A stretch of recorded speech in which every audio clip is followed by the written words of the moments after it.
Nagkaroon lang na maling konteksto nung sinabi ng ACT Party List or ACT Teachers na sinisisi ko ang mga guro.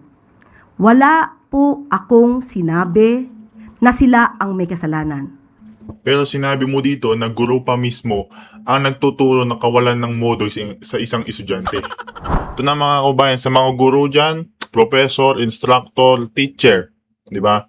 Sila pa daw ho ang nagtuturo ng kawalan ng modo sa isang estudyante. Sinabi nito si Auntie Claire. Diba? Bago lahat sa like, subscribe, malaking tulong na ho yan sa ating channel. Sa mga gusto mong maging member ng ating community, yung join button nandyan lang ho sa baba. Diba? Anong batikos nyo dito kay Auntie Claire mga kaubayan na sinabi niya dito, ang mga guro paminsan ang nagtuturo sa kanilang mga estudyante kung paano maging walang modo. Paano pa sila naging duro? Diba? Paano pa sila naging instructor? Paano pa sila naging teacher? Diba?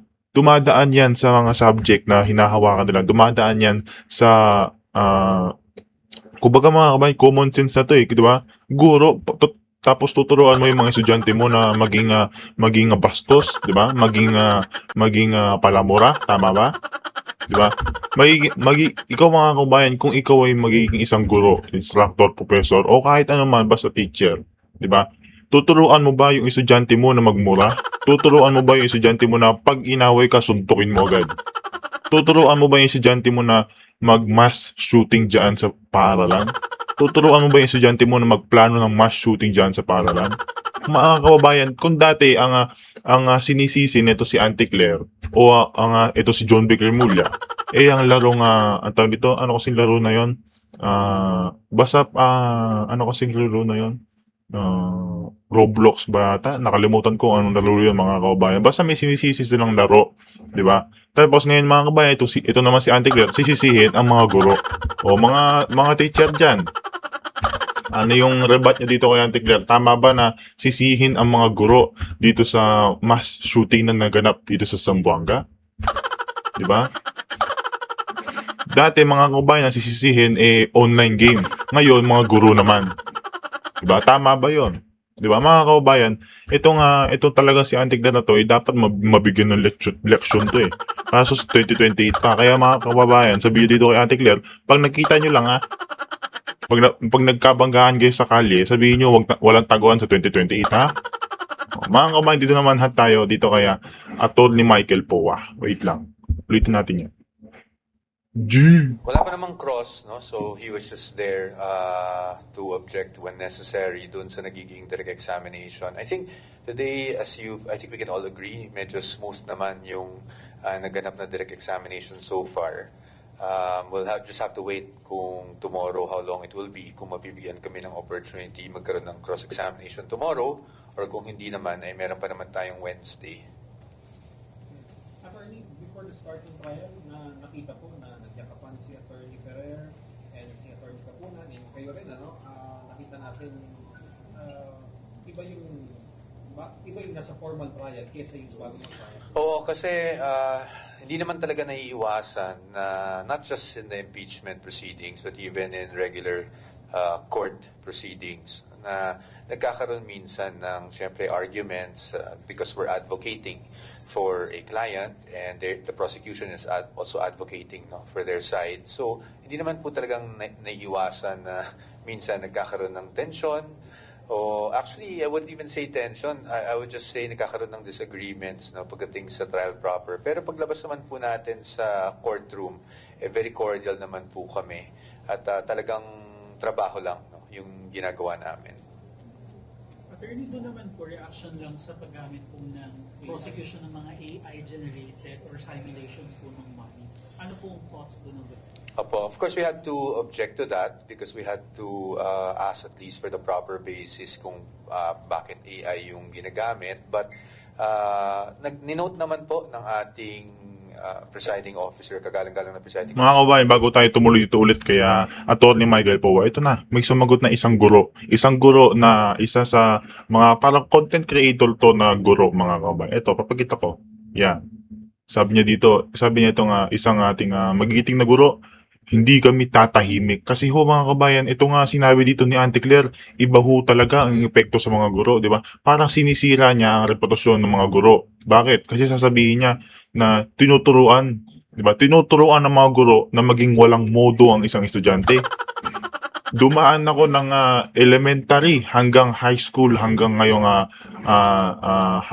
mga kabayan, walang isang guro na nagturo sa akin kung paano maging walang modo. Ha? Wala hong guro na nagturo sa akin na pag inaway ka, suntukin mo agad. Huwag mo munang kausapin, suntukin mo agad. Wala mga kabayan. Pero itong si Auntie Claire mga kabayan, na pinapalabas niya o sinisisi niya dito sa Zamboanga mass shooting ng isang grade 9 student, ang guro. Diba? Ang mga guro. Diba? Sumagot na. Dear Secretary Sony, tanggap po namin ang lapel pero hindi namin tanggap ang mga generalize ni Madam Claire.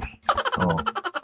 Ayan pa, Dear DepEd, ngayon nyo ho kami back upan, please. Ito pa, dito na ba papasok yung professionalism sa social media? Hindi kami tatahimik, 'di ba? Mga kaubayan, talagang dinamdam ng mga guro natin. Ito sinabi ni Auntie Claire na tinuturuan pa daw ng mga guro ang mga estudyante na maging walang modo, 'di ba? Maging walang modo. Kaya nga pumasok sa paaralan para magkaroon ng good manners and right conduct, 'di ba? Merong subject ngayon, merong subject na gano'n, 'di ba? Good manners and right conduct, 'di ba? GMRC.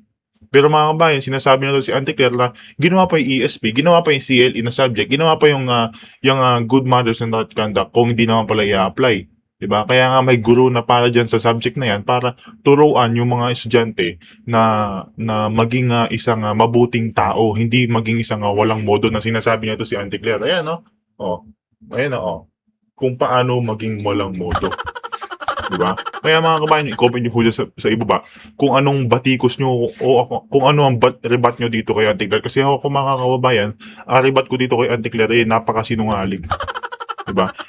Gumagawa ng kwento o sinisira niya ang reputasyon ng mga magigiting nating guro na naghihirap palagi araw-araw, 'di ba? Sa paggagawa nila ng mga PowerPoints, mga paggagawa nila ng mga activities, 'di ba? Pero ngayon sasabihin niya na tinuturuan ng mga estudyante na maging walang modo. I-comment niyo ho dyan sa iba mga kabayan, babasahin ho natin yan. Kung anong batikos yun dito sa sinabi nito si Auntie Claire, ha? Ha?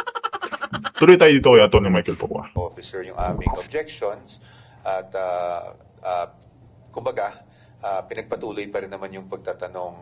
Sa atin okay lang yun, we just had to really register our objection kasi syempre alam naman natin yung AI sometimes does not really depict yung totoong itsura ng mga bagay-bagay.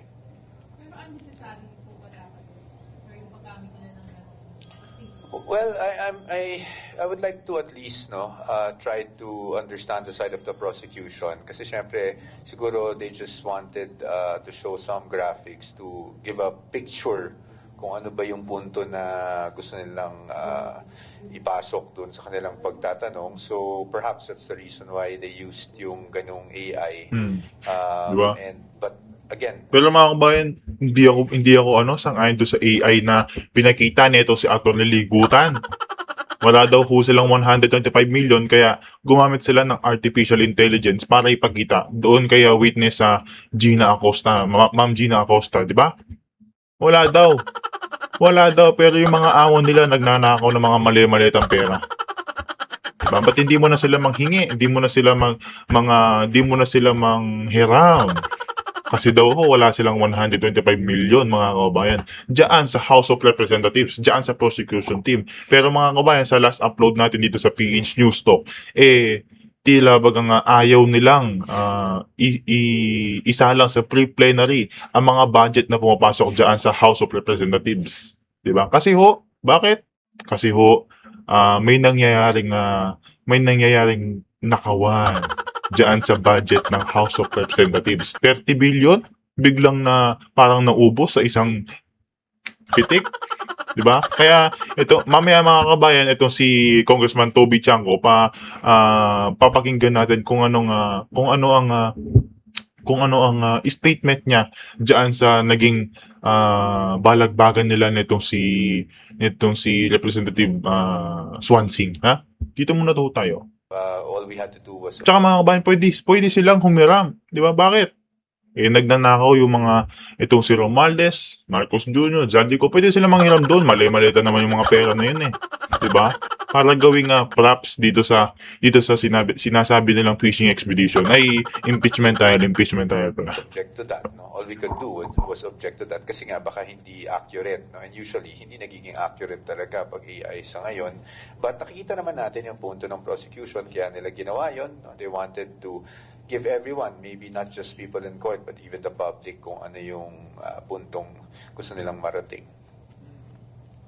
Di ba maganda sa mga tao, sir, kung AI yung gagamitin na sabi ni attorney kanina, props daw eh. Kasi hindi natin ma-determine yung accuracy kung ganun ba talaga ang itsura ng 125 million. And to be honest, ako personally, I have not seen 125 million in person. So, yun lang talaga yung concern natin, no? Yung pagdating sa accurate depiction. May nakikita ba kayong risk doon, attorney, if sa mga susunod na hearings gumamit pa ng mga AI-generated photos para lang magbigay ng context doon sa in-explain I- prosecution? I think yung main concern lang talaga namin is kung accurate yung nakikita kasi baka exaggerated yung nakikita, baka o kahit hindi exaggerated, baka naman hindi talaga yun yung itsura ng gustong ipakita. But the witness naman is able to answer. So kahit papaano, no, yung kanina all we wanted was just to register our objection.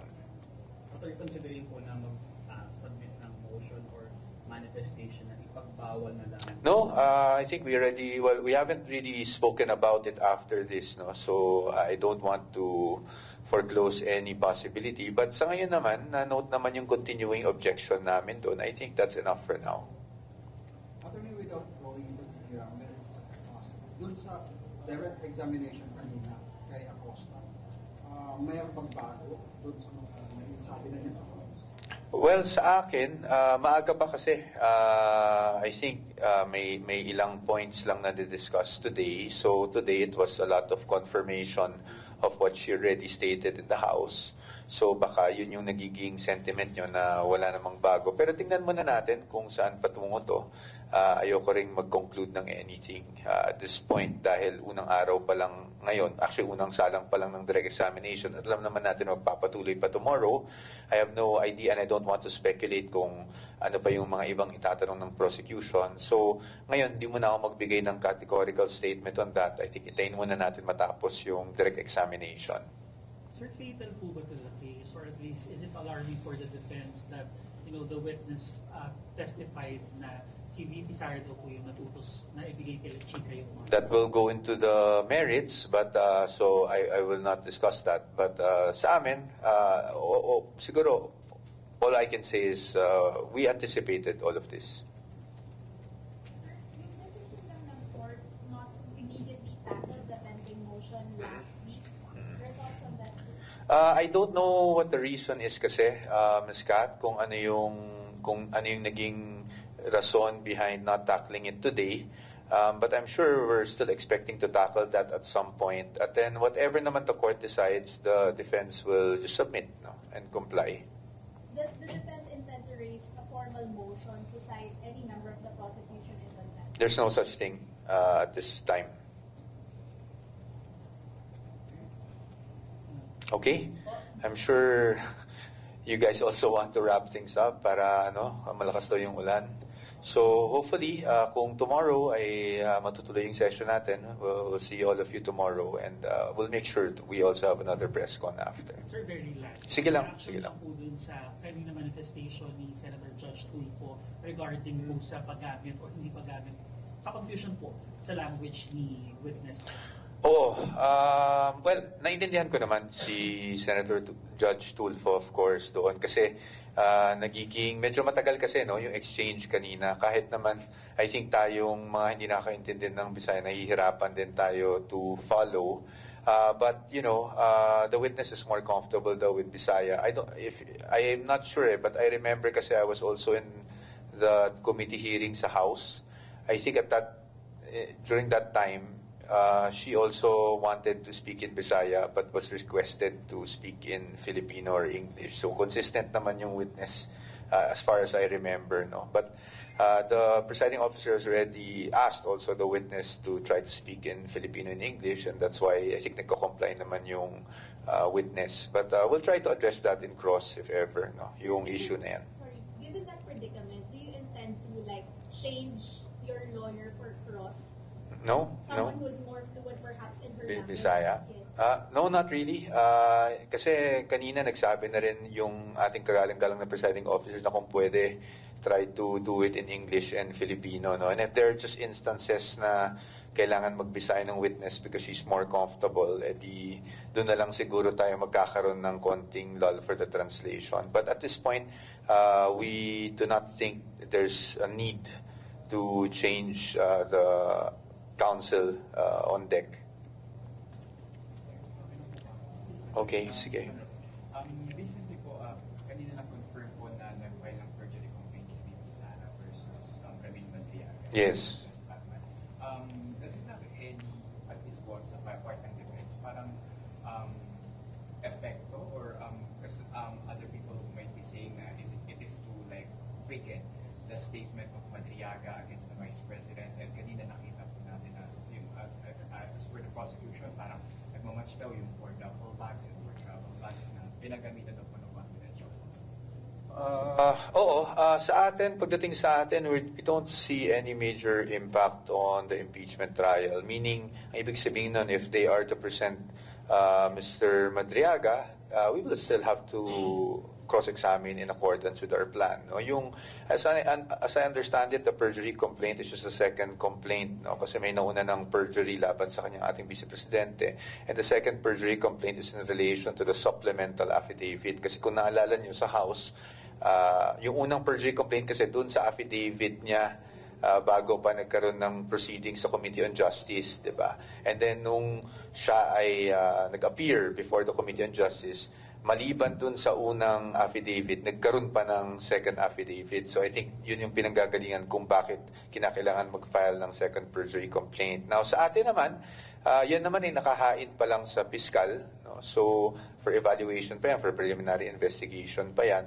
So sa atin, we will just go on with our plan na kung i-present naman sila, meron na kaming syempre pinlano dyan pagdating sa cross-examination. So etong mga perjury complaints, hindi naman siya nakaka-apekto dito sa impeachment. Okay, thank you. Thank you very much po. Magandang hapon po sa inyong lahat.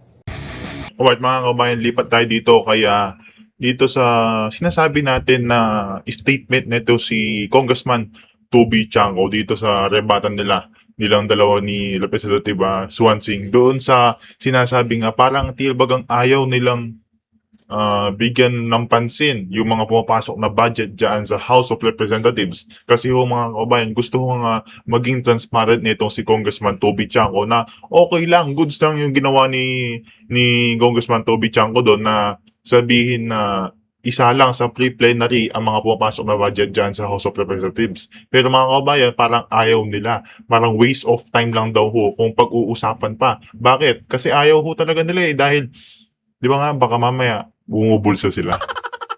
Diba? Ginaho tayo dito mga kabayan. Diretso na po tayo sa ating magiging panayam ngayon pong gabi dahil tinatalakay na po no, sa Kongreso ang panukalang 7.2 trillion pesos na national budget para sa susunod na taon. Maki-update tayo mula kay Congressman Toby Chanco ng Navotas City. Congressman, magandang gabi. Si Admar po. Yes, good evening, Admar. Napanood ko po ang inyo pong pagtatanong kanina kung bakit parang exempted sa paghimay sa pre-plenary yung pong budget na hinihingi o hinihiling ng House of Representatives. Maaari niyo po bang may paliwanag sa ating mga kababayan? Ano po ang dahilan po nito, Congressman? Okay, ganito. No? Unang-una, Admar, para mas maintindihan ng ating mga kababayan, ang proseso po ng budget hearing sa House of Representatives ay dalawang parte po yan. Unang-una po yung tinatawag na pre-plenary budget hearing. No? Diyan po sa pre-plenary budget hearing, napaka-stricto po ng House of Representatives. No? Ang rene-require nila dyan is mismong yung Cabinet Secretary ang mag-attend at hindi sila pumapayag na hindi mag-attend yung cabinet secretary. Pag hindi nag-attend yung cabinet secretary dyan, i-defer yung budget ng departamento na yon. So napaka-stricto pagdating sa bagay ng pre-plenary. Dahil doon lang po sa pre-plenary nyo pwedeng tanungin ng direkta yung budget secretary. Kasi pagdating po doon sa plenaryo, hindi na pwedeng magsalita yung yung secretary ng departamento. Ang magsasalita doon is yung mga vice chairman na nagdedepensa ng budget ng isang. Post humuna ho tayo dyan mga kabayan. Meron kasing latest na sinabi na pahayag dito si Auntie Claire. Dito sa sinabi niya nga kawalan daw ng guro pa daw ang nagtuturo ng kawalan ng modo dito sa mga estudyante. Isingit lang natin yan. Nasaan yun? Isip To. ko, saan ba dapat nasabihin kong mali ako? Sa ngayon po, saan iniisip ko dahil maliwanag Kasi ho mga kabayan, naniniwala ako na ang mga guro natin ang magsisimula sa paghubog ng ating mga isip. Di ba? Tama. Ang paaralan ng pangalawa nating tahanan, di ba? Sinasabi nila na una ang magsisimula sa pag-uugali ang mga magulang, mga kabayan. At naniniwala ako doon. At pangalawa, ang mga guro. Kasi ho, ang pag namumuhay ka sa isang mundo at nag-aaral ka, malalaman mo mga kababayan, malalaman mo kung ano ang mga iba't ibang bagay na nasa paligid mo, di ba? Ngayon mga kababayan, ito naman si Auntie Claire, ito sinasabi ni Auntie Claire na Castro nilinaw na hindi niya sinisisi ang mga guro. Bakit? Paano? Sinabi niya dito, ang nagtuturo sa kanilang mga estudyante kung paano maging walang modo, ang guro daw ho. yung aking pagkakasabi. Nagkaroon lang ng maling konteksto nung sinabi ng ACT Party List or ACT Teachers na sinisisi ko ang mga guro. Wala po akong sinabi na sila ang may kasalanan.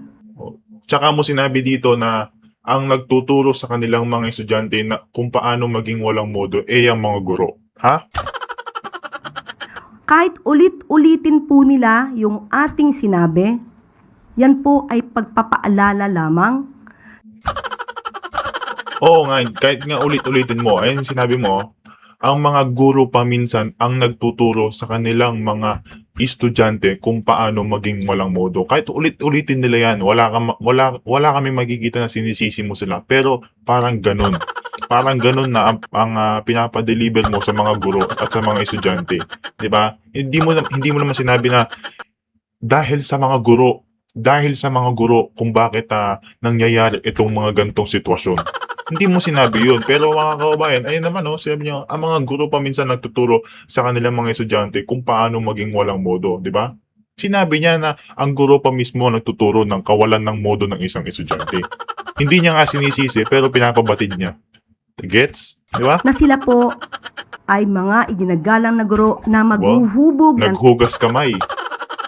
Naghugas kamay mga kababayan para magpabango ulit sa publiko. Wala na, napakabulok mo na. Para ka ng tae. Kumbaga, para ka ng, kung titingnan ka ng mga kababayan natin, mukha ka ng tae, amoy ka ng tae. tamang kaugalian Hugas sa kamay, ating mga kabataan. So, siguro po ang dapat na magbigay ng paumanhin ay yung bigay ng maling konteksto sa ating sinabi. Wala namang maling konteksto na binibigay sa sinabi mo. Diba? Ang mali sa sinabi mo yung sinabi mo, yung ikaw mismo. Kasi sinabi mo dito na guro pa ang nagtuturo ng kawalan ng modo, kawalan ng modo na attitude o pag-uugali. Diba? Ang guro ang sinisisi mo. Hindi kami nagbibigay ng maling konteksto. Yung mismo sinabi mo, yun ang mali. Ha? Dahil marami nagsasabi na walang guro na nagturo ng mali. Ipinakita ko po sa inyo ngayon. Walang guro naman talaga ang nagturo ng mali. Siguro hindi perfecto lahat ng mga guro. Siguro nagkakamali sila. Pero yung gantong sitwasyon na sasabihin mo na walang na nagtuturo ang isang guro na kawalan ng modo. Aba, hindi yata totoo yan. Di ba? Madami na hong mga guro nakikita ko nagpo-post patungkol dito sa sinabi nito si Auntie Claire na to mga kabayan. Ngayon mga kabayan nag-live na naman itong si Auntie Claire at naghugas kamay para sa mga guro. Naghugas kamay na siguro naisip nila ay baka mamaya ituro sa mga estudyante nila na huwag iboto ang mga Marcos. Oh, di ba? Baka mamaya ituro sa mga estudyante nila na huwag iboto ang Marcos, Duterte na lang. Oh, kaya ngayon mga kababayan naghugas kamay. Parang humihingi ng tawad to, di ba? O na nagkaroon ng pagkakamali at yan din ang ayaw nating pamarisan pa Ba? ng iba pa nating mga kababayan. Diba? Mga kababayan, in short mga kababayan, dito sa sinasabi na ito si Auntie Claire, tila baga nga naghuhugas kamay para magkita ng mga guro, magkita ng publiko, maraming guro na parang sinasabi niya hindi niya daw ho sinisisi ang mga guro. Pero malinaw na mga kababayan, ayun no? Oh. Diyan lang yan, makikita nyo yan hanggang mamaya, hanggang matapos itong video natin. Diba? Nakapaskill lang yan. Diba mga kababayan, mag-comment ho kayo dyan sa baba kung anong rebat nyo dito sa sinasabi nito si Auntie Claire na guro pa daw ang nagsisimula guro pa daw ang nagsisimula ng pagtuturo ng kawalan ng modo ng isang estudyante. Diba? I-comment ho dyan sa ibaba mga kababayan. Ngayon, naghugas kamay si Auntie Claire. Sinasabi niya na hindi niya daw ho sinisisi ang mga guro. Ewan, di ba? Ewan. Department. So, no? Ngayon, pag nagpunta po sa pre-plenary, yan po yung napapanood nyo na ipapakita ng department secretary kung papaano nila ginastos yung pondo ng kasulukuyan at nakaraang budget at kung ano yung basihan at bakit sila humihingi ng ganitong halagang budget pagdating sa susunod na taon, no? So, napakahalaga yung prosesong yan dahil kailangan nilang depensahan na ginastos nila ng tama, kailangan nilang depensahan yan na nagastos nila karamihan ng pondo at naibalik sa taong bayan bilang serbisyo o proyekto. No? So, isipin nyo, ganun ka-stricto yan. Tapos, yung House of Representatives na mismong budget namin hindi po dumadaan sa ganyang proseso. Ang gagawin nila is doon na lang sa plenaryo nila ipapasok yung budget ng House of Representatives. Kaya nga kanina release up ko na yan ganitong kaaga sa unang araw para may schedule. So ano po ang difference nung sinasabi nilang doon lang sa plenaryo? Pag sa plenaryo na lang, papaano kami magtatanong? Ang makikita lang namin is yung proposal ng budget na nasa NEP.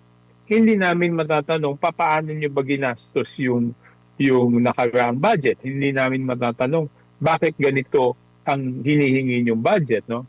Tapos, kung titingnan nyo po, pinadala ko sa inyo yung file, doon po sa NEP, makikita nyo po, for example, NEP 2026, no? Sandali po, hanapin ko lang yung aking file. NEP 2020, simulan natin ng NEP ng NEP ng 2025, no? Ang NEP ang inapprove doon sa President's budget, ang inapprove is 16,345,154,000 para sa House of Representatives, no? Pero ang yan, tignan niyo po. Simulan po natin dito sa yan, tignan niyo po. 2025, 16 billion lang ang sa NEP. 16,345,154,000. Ang naging total budget pagkatapos ng GAA is 33,670,000,000. Ibig sabihin, nagdagdag doon sa BICAM ng 17,324,846. Mas malaki pa nga po yung dinagdag kaysa doon sa original budget. Ngayon, 2026 haya naman. Ang NEP budget is 17,202,202,099,000. Paglabas ng General Appropriations Act, naging 27,702,099,000, no? So, nadagdagan ng 10,500,000,000 pesos. O ngayon naman 2027, nagpropose na naman kami na 17 billion plus. So, bakit hindi dumadaan yan sa pre-plenary? Bakit hindi nila pinapaliwanag kung paano nila ginastos yung previous year's budget, nagastos ba ng maayos o hindi. At bakit, anong basihan para humingi ng 17 billion at ano ang basihan later on na hihingi pa sila ng extra pagdating sa BICAM. So ang hirap naman noon, no? Lahat ng ahensya, kahit Office of the President, humaharap dyan through the Executive Secretary, Supreme Court, humaharap dyan sa pre-plenary. Tapos yung House of Representatives, ayaw nila paharapin. Tapos napakaalanganin naman yung sagot kanina, di ba? Sabi, i-discuss daw. Ano pa man dapat i-discuss doon? Bakit double standards? No? Bakit double standards? Bakit yung House of Representatives ay exempted doon sa pagbusisi sa sariling budget ng House of Representatives? Opo, lalo na sa gitna ng issue ng impeachment na pinapa-account nila, sinasabi nila na may maling nagawa daw sa paggasta ang Office of the Vice President, ang DepEd, sa gitna ng issue pa ng sinasabing korupsyon dahil sa flood control.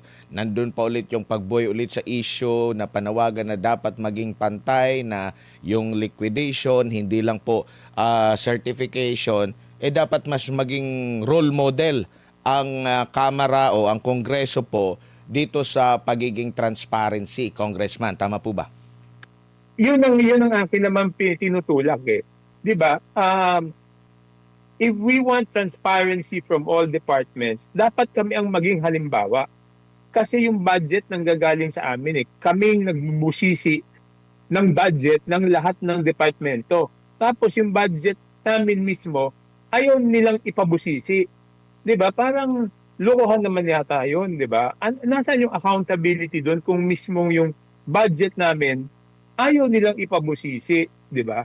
Dapat ipabusisi. Tama yung sinabi ko rin yan kanina, 'di ba?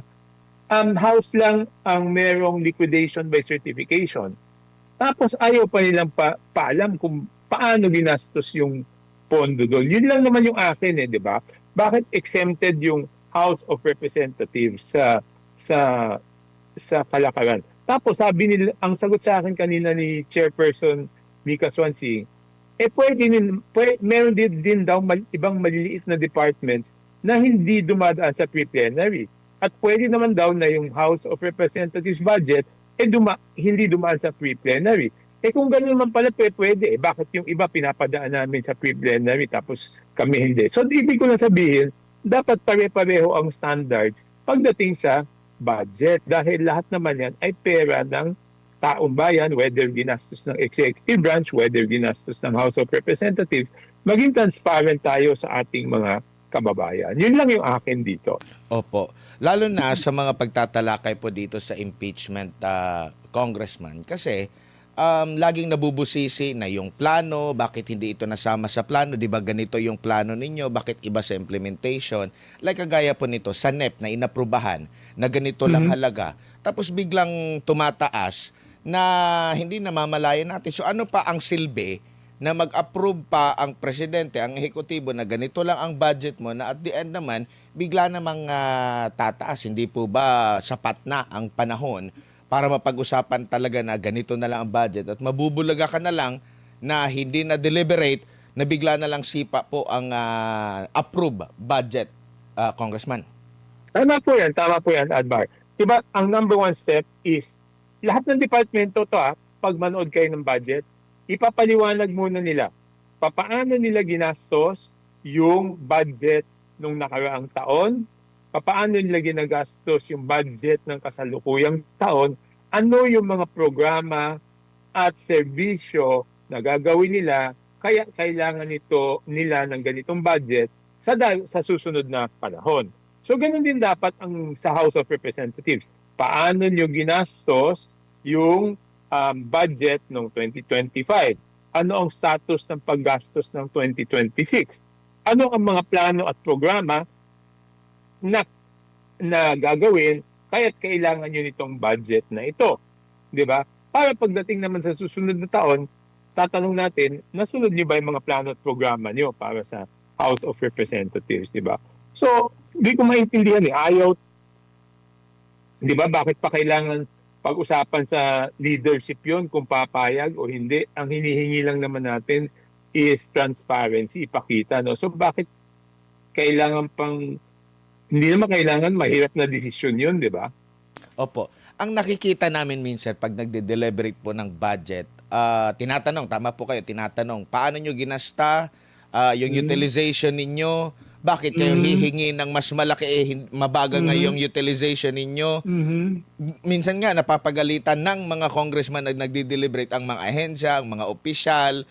Tama Pero po kayo, sino po tama ang kayo gumagawa sa budget ng Kamara po, congressman? Hindi, sa tingin ko, ang gumawa niyan is yung Committee on Accounts, no? Kasi sila po yung in charge sa budget ng House. So dapat, ipresenta nila yon sa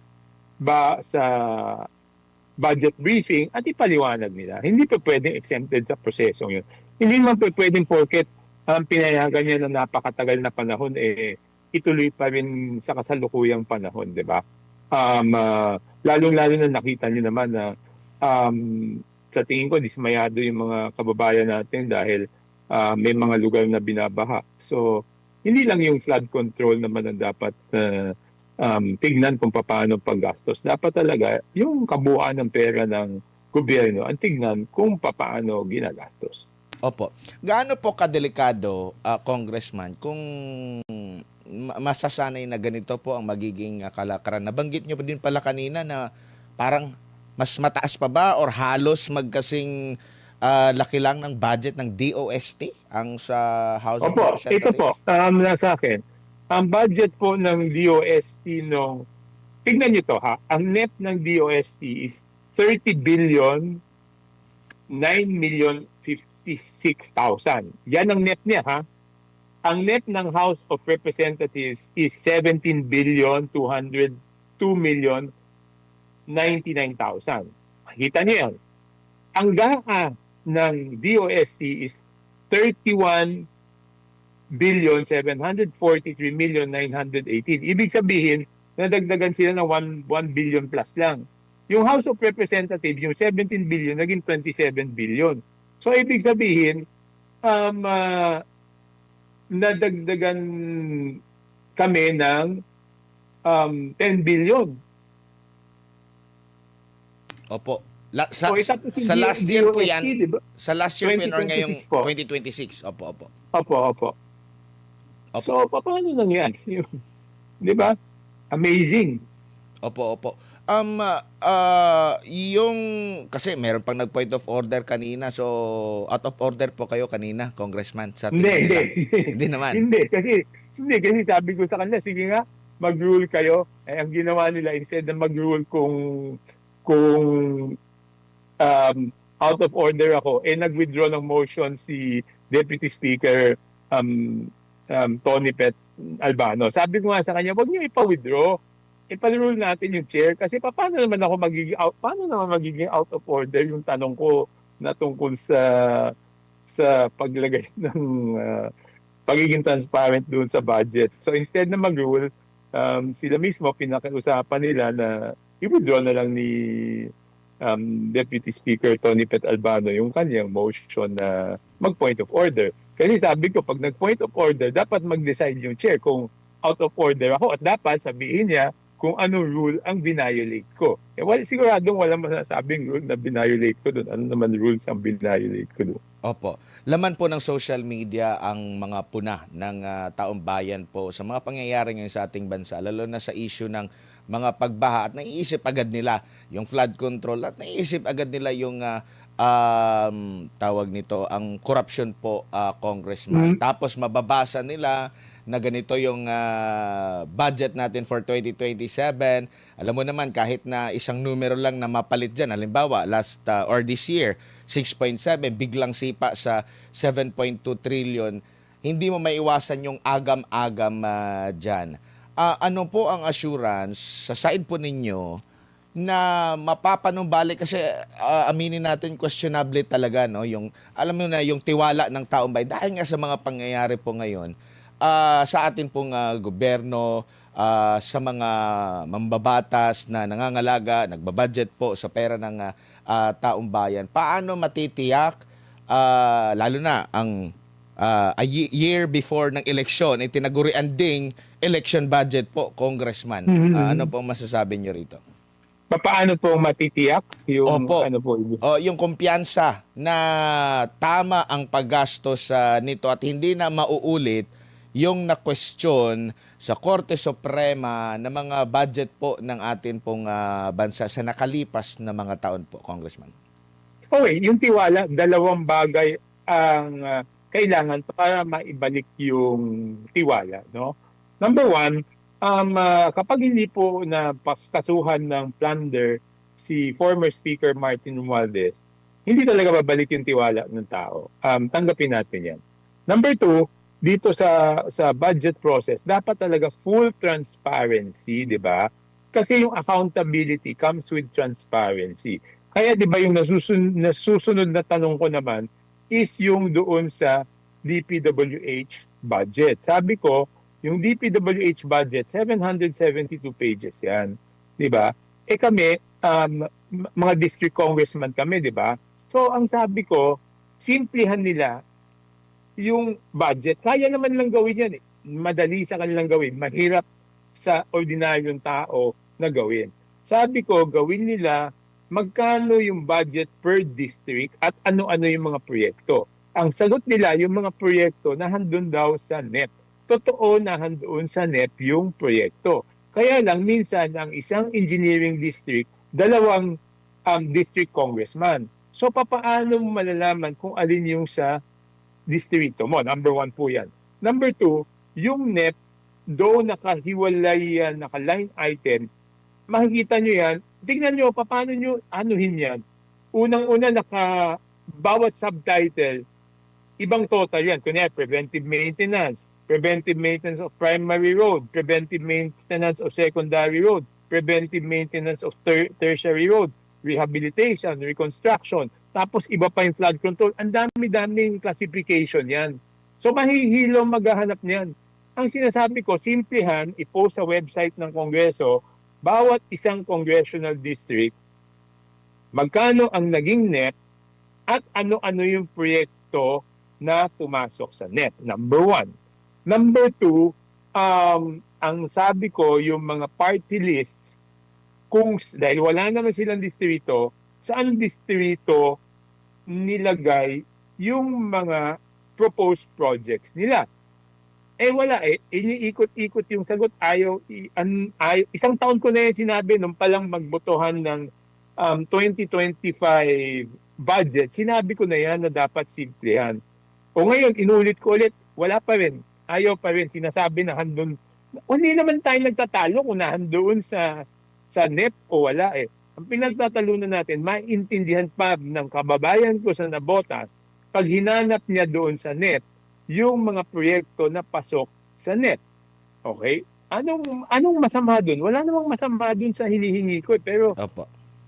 Baka, hindi ko alam Baka ang mangyayari na naman dyan na congressman, kung meron na naman kontrobersya, mapipilitan na naman si gobyerno na ilalagay sa website na naman yung mga listahan ng mga proyekto at magpapatulong na naman sa taong bayan na pakihanap nga ito, pakicheck nga ninyo sa inyong mga lugar kung nandyan na ba ito. Di ba mas maganda yung naging proposal ninyo na kung ano yung approved na mga proyekto, ilathala siya, i-publish siya para diretso na.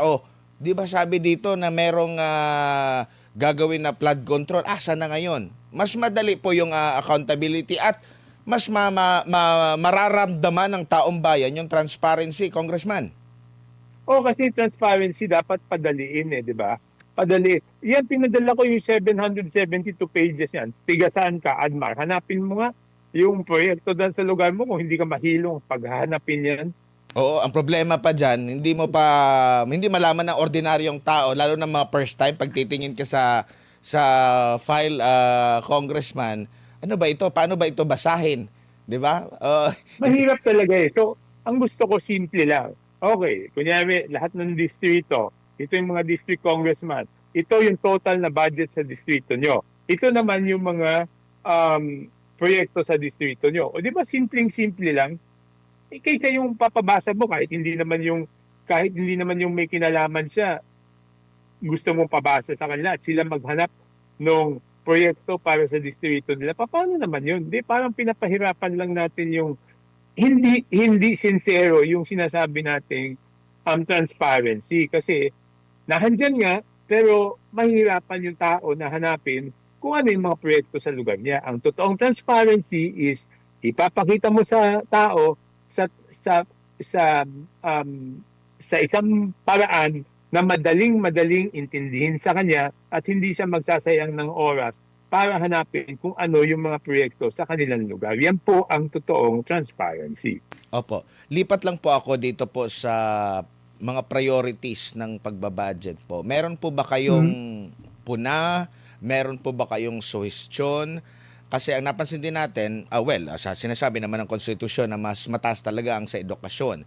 Pero almost 1 trillion yung education natin. Nabanggit mo kanina, 700 B ba? Or 600 plus B ang DPWH, ang top 1 at top 2. The rest po, sa agrikultura, na marami din pong mga stakeholders dyan, nasa 200 B. Kayo po ba ay satisfied doon sa proposed budget according sa mga ahensya, lalo na sa mga pangangailangan natin sa ating bansa ngayon, Kong? Mahirap sagutin yan sa ngayon, Admar. Kaya nga napakahalaga, babalik ako, kaya napakahalaga ng budget briefing. Kasi doon natin masasabi na kung ano yan hindi mo pwedeng tignan siya holistically, hindi mo pwedeng siyang tignan. Dapat tignan mo per department. Itong department na to, last year nagpresenta sila ng kanilang mga programa at humingi sila ng budget sa House of Representatives. Base doon sa pinisenta nila nung isang taon, yung mga sinabi man lang gagawin nila, ay nagawa ba nila o hindi? Ngayon, okay, number 1 yan. Number 2, may pangangailangan silang budget ulit ngayong taon na to. Kung hindi niya nagawa yung isang taon, paano tayo makakasigurado na magagawa niya yan for the next year, no? So yun po kaya nga napakahalaga niya. So per department natin titignan kung tama ba yung budget or hindi, no? Yun yung akin. Kaya papakinggan natin yung mga budget briefings at doon natin makikita kung ano ba talaga ang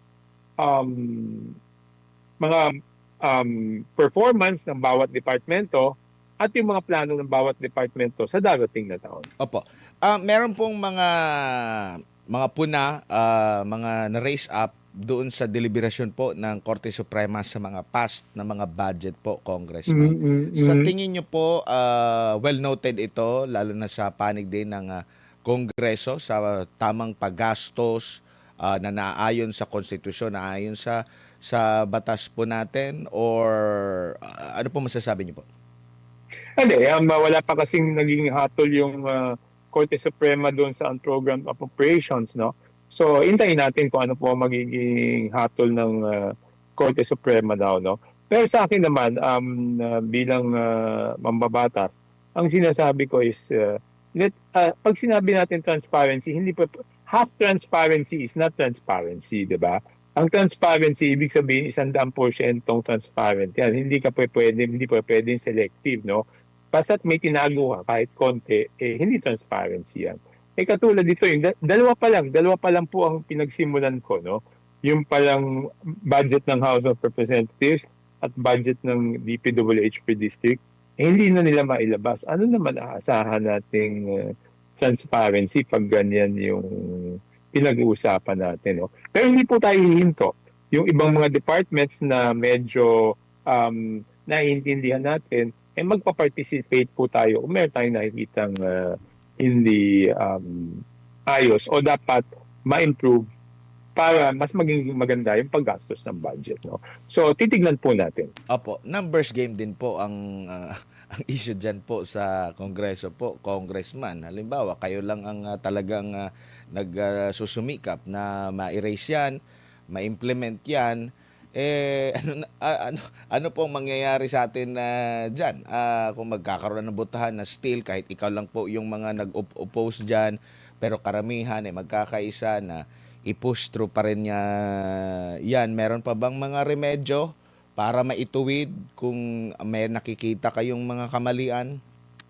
Hindi. We have to admit na talagang ma-outvote tayo pagdating sa bagay na yan, no? Pero tingnan natin. Tayo naman ay umaasa na pag naliwanagan nila, siyempre unti-unti silang sasama, pero siyempre yung iba kahit papano nagwo-worry pa doon, di ba? Na hindi sila come out in the open. Katulad kanina, madami nagsasabi sa akin, tama naman yung ginawa mo, pero tahimik lang kami. Baka mapag-initan kami. Ganun okay lang yun. Basta sa akin ginagawa ko lang yung trabaho ko. So tuloy-tuloy lang po ako doon sa pagganap ng aking tungkulin. Nahinto na po ba ang role ng executive lalo na sa side po ng Pangulo doon sa pag-propose lang ng budget? Wala po ba siyang say? Hindi ba kayo lalapit sa kanya na Mr. President, baka naman pwede magkaroon ng pahayag na ganito ang gawin natin na inline sa nais mo, na sa mga sinasabi mo na transparency? Hindi yan na nga di ba, the net is the president's budget, di ba? So, yun ay nanggaling sa kanya. But there are internal issues to the House na dapat we have to settle among ourselves, di ba? Kasi kung titingnan natin strictly, talagang may separation of powers yan. So, we will advocate it sa loob ng House of Representatives. No, naniniwala naman ako na may mga susunod naman, may mga sasama naman doon sa ating cause. As the budget deliberation goes along, meron namang mga titindig dyan at mag-raise ng questions. Hindi lang naman po ako mag-isa, no? Pero yung aasahan namin na magiging mayorya kami, mahirap po sigurong mangyari yan. Sasapat pa naman yung panahon po, August pa lang ngayon, para hindi lang sa maipasa, mabusisi talaga ng gusto, mahimay at ng kumbaga mag-end up kayo ng approved na budget na talagang kung titingnan ng mga tao, ng taong bayan, hindi kayo mangangamba at magiging kampante sila na sapat yung safety measures at hindi na mauulit yung mga kontrobersyang naranasan po sa ating bansa, Kong. Subukan natin, no? Pero kung matatandaan mo, Admar, di ba? Last year, ako yung unang-una nagsabi na dapat wala na yung small committee, dapat yung amendments gawin bago mag-second reading. Di ba nung una, lahat sila tumututol, di ba? Wala namang sumasama sa akin nun. Pero nung nagkaroon ng clamor na sinabi ng publiko, talagang dapat gano'n. O yun, nagkaroon ng BARC, di ba? Yun yung isang amendment na nangyari dahil doon sa kakulitan ko pagdating doon. So hindi po ako hihinto dito. Siguro naman maintindihan ng ating mga kabayan, hindi maganda yung kami na ang nag-approve ng budget tapos yung budget namin, ayaw namin pabusisi. Di ba? Parang double standards At yung double standards nagsisimula yung kalokohan because pag may double standards, iniisip mo at you're above the law, di ba? The law applies to everyone but not to you. So, dyan na magsisimula yung kalokohan. Napapanahon na ba na maglabas din ng desisyon ang Korte Suprema ukol doon sa kinikwestiyon na budget or naging GAA po sa nakalipas na taon para mas guided lalo at maiwasan, makamaneuver na agad habang pinapanday pa itong budget natin for 2027? Admar, pasensya na, hindi ako magkukomento pagdating sa bagay niyan because the Supreme Court is supreme, no? Sila lang ang makakapagdesisyon kung kailan sila handang magdesisyon. So, hindi ako makakapagbigay ng komento pagdating sa bagay na yan. Pasensya na po. Opo. Congressman, maraming salamat po sa inyong oras at panahon. Sa ulitin po, ingat po kayo. Yes, thank you very much, Admar. Thank you. Forward mga kabayan dyan na tatapos itong ating video. Maraming salamat po sa suporta sa ating channel. God bless po sa ating lahat.